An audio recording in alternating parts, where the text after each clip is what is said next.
नमस्ते दोस्तों, मैं मौर्य वर्षा आपके अपने YouTube चैनल पर स्वागत करती हूँ। आज हम कुंभन दास का परिचय देखने वाले हैं। अष्टछाप के जितने भी 8 कवि हैं उन सभी का एक एक करके हम परिचय देखने वाले हैं।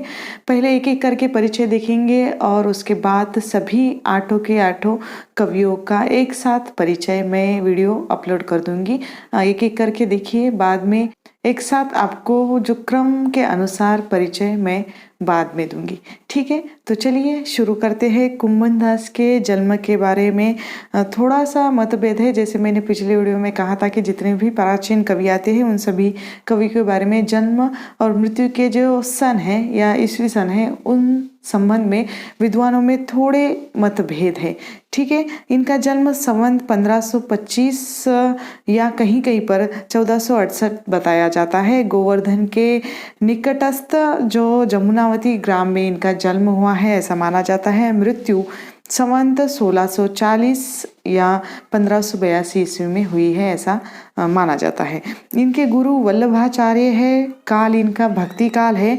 रचना इनकी कोई भी रचना नहीं मिलती, किंतु इनके द्वारा जो लिखे गए जो पद है वो 200 के करीब ऐसे ही संख्या है और लगभग पद जो कांकरोला के विद्या विभाग में संग्रहित है ऐसा माना जाता है, कांकरोला के विद्या विभाग में। ठीक है, अब इनके बारे में जो विशेष जानकारी है कि ये अष्टछाप के कवि हैं और ये भाव प्रवण एवं रसिक भक्त कवि थे।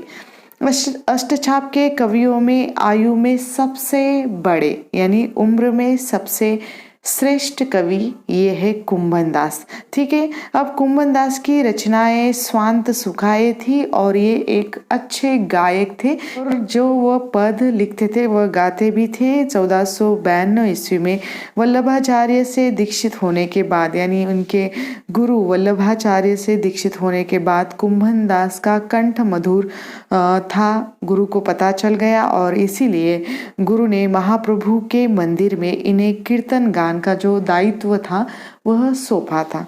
ठीक है, अकबर बादशाह के फतेहपुर सिकरी निमंत्रण पर इन्हें काफ़ी ग्लानि हुई थी और इस ग्लानि के कारण उन्होंने जो निम्न पंक्तियाँ सुनाई थी जो बहुत ही प्रसिद्ध हैं, आपको याद करनी है और बहुत बार नेट की परीक्षा में भी ये पूछी गई है। ठीक है, संतन कहा सिकरी सो काम, आवत जात पनैया टूटी, बिसरी गयो हरि नाम।